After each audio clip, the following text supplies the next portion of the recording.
حضرت عبداللہ بن عمر رضی اللہ تعالیٰ عنہما طواف کعبہ کر کے کعبہ شریف کے سائے میں بیٹھے ہوئے تھے۔ ایک آدمی عراق سے آیا، وہ بھی حج کرنے یا عمرہ کرنے آیا۔ اس نے پوچھا کہ یہ جو بزرگ بیٹھے ہیں یہ کون ہے؟ لوگوں نے بتایا کہ یہ فاروق اعظم کے صاحبزادے ہیں، عبداللہ بن عمر ہے۔ تو اس نے جا کر آپ کو سلام کیا اور وہ کہنے لگا کہ اگر اجازت ہو تو میں آپ سے کوئی سوال پوچھ سکتا ہوں۔ آپ نے فرمایا پوچھو، کیا پوچھتے ہو؟ جب انسان وسعید و من وعظ بغیری، وسعید وہ پوری حدیث ہے، میں علیحدہ پڑھ رہا ہوں اس لیے اس پر پیش پڑھ رہا ہوں۔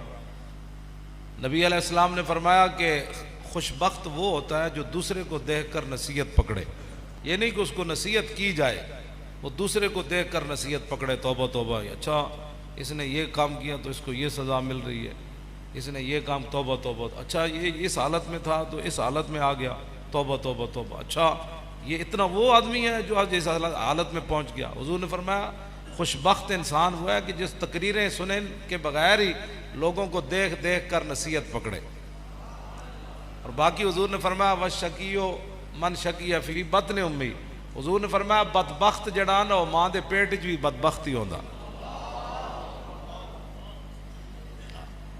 اے نہیں کہ باہر آ کے وہ بدبخت بنتا ہے تو وہ پھر لوگوں دی مجلساں سن کے، تو حضور نے فرمایا نہیں، ماں دے پیٹ وچ ہی بندہ بدبخت ہوندا ہے۔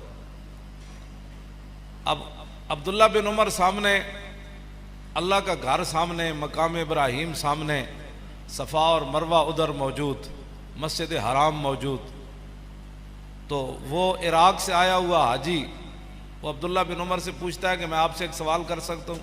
بات میں یہ کرنے لگا ہوں کہ جنہوں نے بڑوں کے خلاف باتیں کرنی ہوتی ہیں وہ کعبے کو بھی نہیں دیکھتے، عبداللہ بن عمر کو بھی نہیں دیکھتے، مقام ابراہیم کو بھی نہیں دیکھتے، اور حتیم کو بھی نہیں دیکھتے، صفا اور مروہ کو بھی نہیں دیکھتے۔ وہ کہنے لگا کہ میں آپ سے ایک سوال کرنے لگا ہوں تو آپ مجھے اس کا جواب دیں۔ فرمایا بتاؤ۔ وہ کہنے لگا کہ مجھے یہ بتاؤ کہ عثمان غنی میدان بدر میں گئے تھے، عثمان غنی کا دشمن تھا، آپ نے فرمایا نہیں گئے تھے۔ اس نے کہا دوسرا سوال یہ ہے کہ میدان احد میں جو صحابہ پیچھے ہٹے تھے، جب یکدم حملہ ہوا، وہ ٹیلہ حضرت سعید بن جبیر کی قیادت میں جو حضور نے 50 صحابہ مقرر کیے تھے، جب انہوں نے وہ ٹیلہ چھوڑ دیا تو پھر ٹیلے کے پیچھے کی طرف سے آ کر 3000 مشرکین نے دوبارہ حملہ کر دیا۔ تو کہا وہ جو اچانک حملہ ہوا تھا میدان احد میں، پیچھے جو صحابہ ہٹے تھے ان میں عثمان غنی تھے؟ آپ نے فرمایا ہاں تھے۔ پھر اس نے پوچھا کہ حدیبیہ کے مقام پر عثمان غنی نے حضور کے ہاتھ پر بیعت کی؟ آپ نے فرمایا ان نے حضور کے ہاتھ پر بیعت نہیں کی۔ تو کہنے لگا اللہ اکبر، بس میرا جو عقیدہ تھا اس کا جواب عبداللہ بن عمر سے مل گیا۔ تو نعرے لگاتا ہوا جانے لگا تو عبداللہ بن عمر نے فرمایا اس کو پکڑ کر میرے پاس لاؤ۔ آپ نے فرمایا جو تو نے پوچھا ہے نا کہ عثمان غنی میدان بدر میں گئے تھے کہ نہیں، آپ نے فرمایا آج تجھے پتہ نہیں ہے کہ حضور کی صاحبزادی ان کے نکاح میں تھی، حضرت رقیہ بیوار تھی؟ تو حضور نے فرمایا کہ عثمان آپ ان کی تیمارداری میں رہیں، بدر میں نہ جائیں، ان کی خدمت کریں، تو اللہ تعالیٰ آپ کو بدریوں کا ثواب عطا فرمائے گا۔ فرمایا باقی تو نے پوچھا کہ میدان احد میں عثمان غنی پیچھے ہٹے تھے کہ نہیں، تو میں نے تجھے کہا ہٹے تھے، تو نے کہا بڑا خوش ہوا۔ تو فرمایا وَلَقَدْ عَفَا عَنْكُمْ وَلَا، تو نے قرآن نہیں پڑھا کہ اللہ نے فرمایا میرے حبیب جو صحابہ پیچھے ہٹے تھے رب نے ان کو معاف کر دیا۔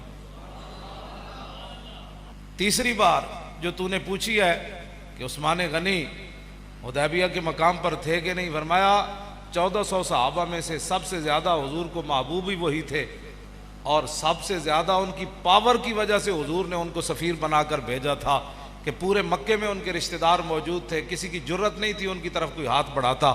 تو تجھے پتہ نہیں ہے کہ حضور کے وہ محبوب تھے، اور حضور نے فرمایا تھا کہ عثمان اللہ کا بھی کام کرنے گیا ہے اور اس کے رسول کا کام کرنے گیا ہے۔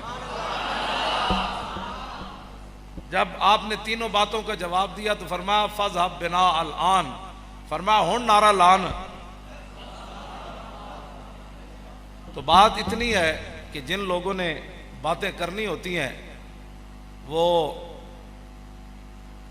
کعبے کے سامنے بھی باتیں کر دیتے ہیں اور ان کے بارے میں باتیں کر دیتے ہیں جن کے بارے میں حضور نے فرمایا کہ یا اللہ عثمان بڑا حیا والا ہے.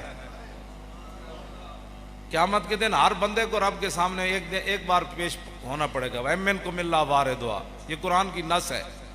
ہاں جی، ہر بندے کو ایک بار رب کے سامنے پیش ہونا پڑے گا بغیر ترجمان کے. درمیان میں ترجمان نہیں ہوگا، اپنے کرتوتوں کا جواب دینا ہوگا ہر بندے کو سوائے عثمان غنی کے. اس لیے آج کی رات توبہ کی رات ہے. ہر بندے کو پتہ ہے میں نے کیا کرتوت کی ہے. تو وہ جو پیشی ہے نا، وہاں اس دن جھوٹ بھی نہیں بولا جائے گا، ہوگا بھی رب سامنے.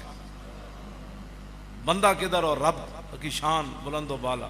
تو کیسے کھڑا ہوگا بندہ رب کے سامنے؟